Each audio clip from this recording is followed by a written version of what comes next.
people respect you, you know? If you're friends with the boss, guys that make guys, they're gonna be nice to you.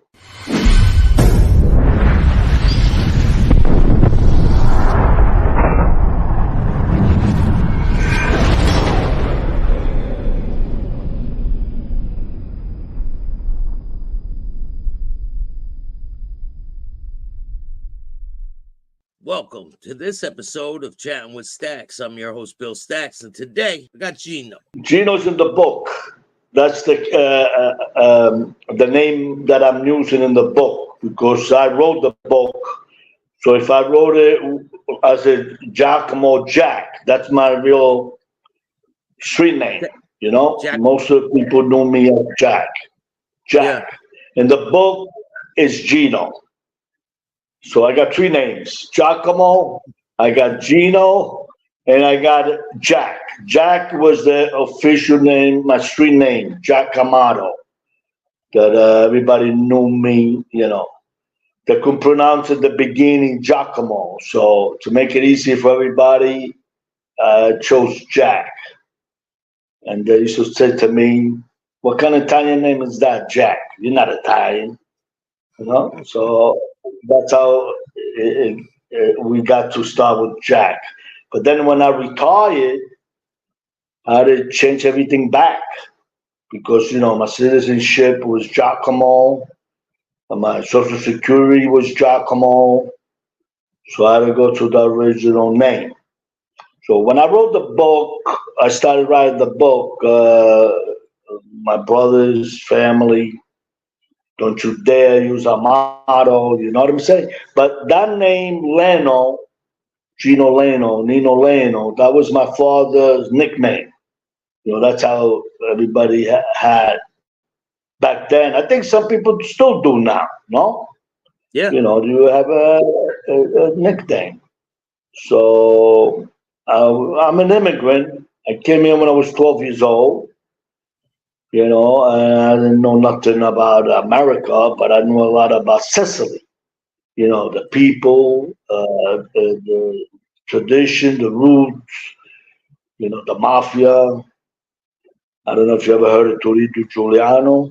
You ever heard of Torito? The bandit, the Sicilian bandit? They made the movie, The Sicilian.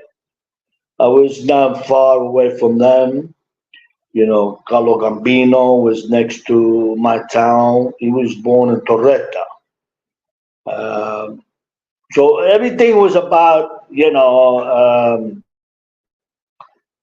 principle, you know, respect, you know. And when I came to America, you know, I was lost.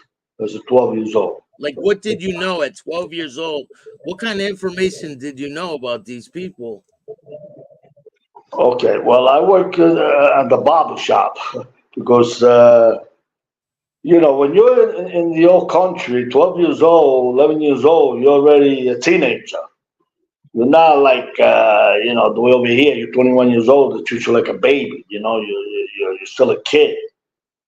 You're born here, right? Yeah.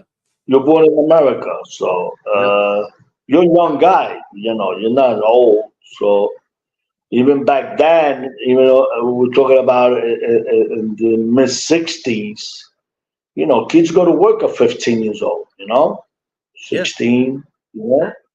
They don't do that no more because the laws are different. But back then, you know, you're already grown up, you know, you're ready to start learning about the facts of life.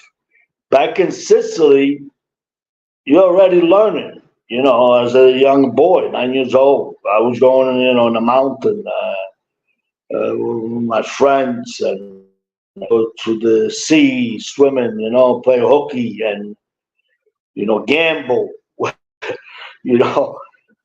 So when I came to America, I didn't know nobody. I didn't have no connection.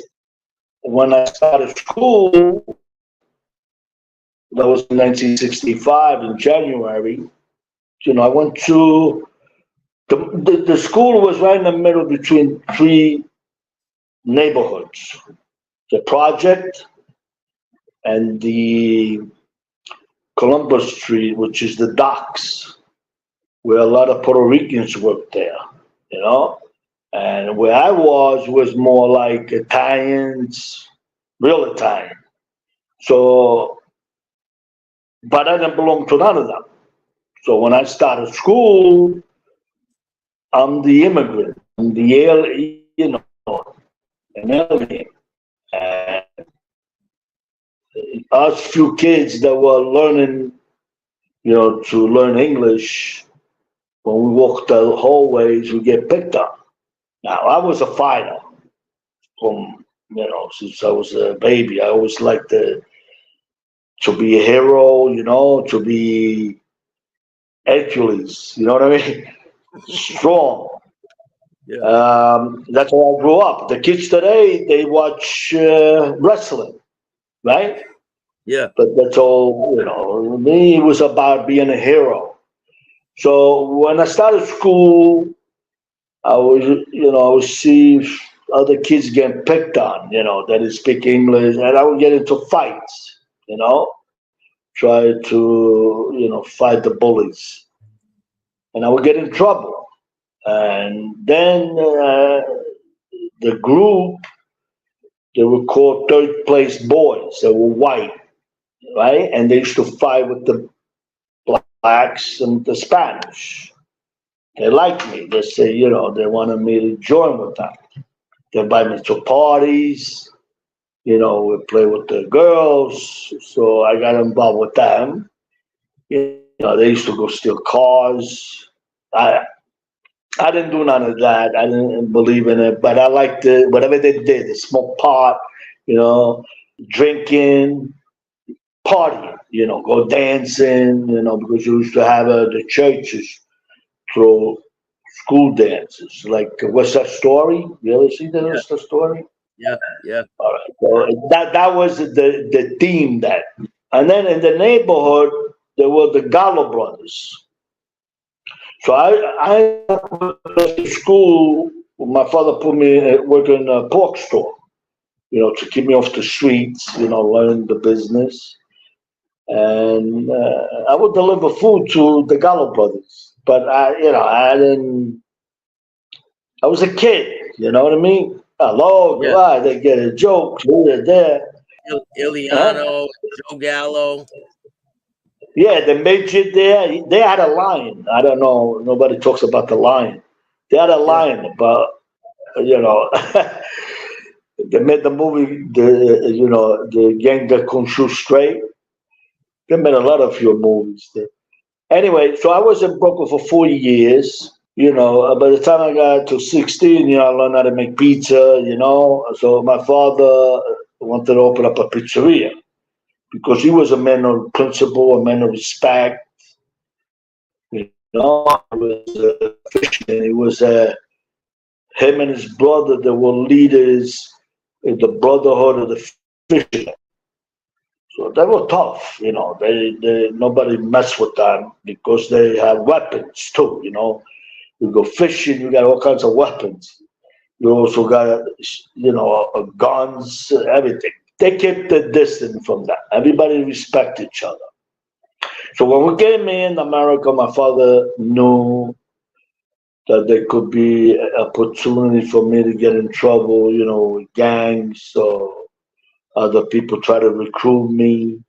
And he would tell me, stay away, he tell me the ropes. But you're a kid, you want action, you want to learn things. So by the time I was 16, we moved to Glendale, Queens. Now you're in the neighborhood there, German and Irish. And in Ridgewood, those the mafia guys, the Genovese, the Bonanno. Then you have the um, the Gambinos, John Gotti. Then there's Rastelli. That was the master. But like I said, I didn't know nobody. I did my thing, and I happened to meet this girl Italian girl, American Italian girl. I fell in love, and she happened to be related to Joe Messino, Salvatore. So that's where, I started really, she praised them like they were gods, because she knew me since she was a baby. So I tried to impress her too, I could do anything they do. And I was doing good, but I got involved, selling. Once we owned the pizzeria, family pizzeria, the kids would come to me, the Irish kids, the German kids, and they wanted to sell, stolen goods. So I became like a fence as a young guy. I had the money, I was making money. I always worked. So with that, I moved forward to end up buying the lunch wagon, the coffee truck. And that's how I really started getting to know the Rastellis and because they own they call the Easy Law, where they did the distribution, distributors, the milk, the sandwiches, the donuts, everything that you needed for the truck. So everybody used to meet there. Then Joe Messina was one of them. But we didn't really kick it off right away because he came from, they call the Polak Alley in Maspet, where I guess it was a Polish neighborhood. So, and he was a third year generation American, He had two brothers. Two brothers, them, they were like nothing, you know what I mean? He didn't come from anything. But by owning the wagon, Joe Messino got friendly with Lou Rastelli. That was a nephew of Phil Rastelli. And to Phil, Lou Rastelli was like an adopted son. So that the union, they ran the union, for the trucks. He was the president. So he had high hopes for Lou to be part of the family. So and Joe got very friendly with it. And, they end up by the, what do you call it, deli, to make catering, the sandwiches, for the truck. So what happened when they got busted? Lou gave information about his uncle, which that's like right now. What year? What year was that? I would say 1973. That was unheard of for them to cooperate. For people to cooperate back then, it was definitely a note. Well, I don't think he really right out on his uncle. He just gave the information, who was in charge or whatever. Yeah, I end up himself. He went to commit because he repented. So with that, Joe moved up in the eyes of Phil Rastelli. Meanwhile, I got close to the brother, Marty Rastelli. That was his older brother. We became very close, go to the house, we play cards, because he didn't go out gallivanting because they had to stay low key because they got enemies, right? At the time that they were going on the conflict with Common Galenti, Oh, and there was the thing about the drugs. Like I said, I was not thrown in there. I just started making a lot of friends, from the family of the Rastelli, going out with them and going to John Gotti's club, Peter Gotti, and Maspet, the Grand Avenue. They had car games, blackjack games. And I was a bit, like high roller gambler, 20 years old. there wasn't not too many kids of my age, gambling with that. Do you remember the first time you met John Gotti? Yeah, he was when he came home from jail. He was in prison. Peter Gotti was running the game in Mascot. That was like a blackjack game, and they had also a poker game. So the Liberty Avenue Social Club that came in, that he took it over. John came home from prison. He was not made then. What was it, Fratico? I don't know the old guy's name. The only thing I know, the newcomers, John Gotti, the Colombo, Carmine Trudy, Francese. I became very friends. I did some work with him. So John Messina was a guy like all kinds of jealousy from me because I went to all the big guys. I was I had balls. If you want to talk about it. And gamble with these guys. And trying to be like them. And going to Motion Lounge. Buy drinks with his big shots. Like trying to. And he hated me. He just didn't like me. So I didn't give a fuck. I mean, I didn't know him nothing. He didn't know me nothing. He just kept on telling me with Sal when we had the family, dinners on Sundays. Well, you ain't got with Marty. He's nothing. He's a Marty Bologna. Make fun of him, But meanwhile, that's the guy's brother that if you were, they thought that like they could brainwash me. They like, make me see their light, their way. But I know if you're associated with the boss, people respect you. If you're friends with the boss, guys that make guys, they're gonna be nice to you because they're you because you belong to them.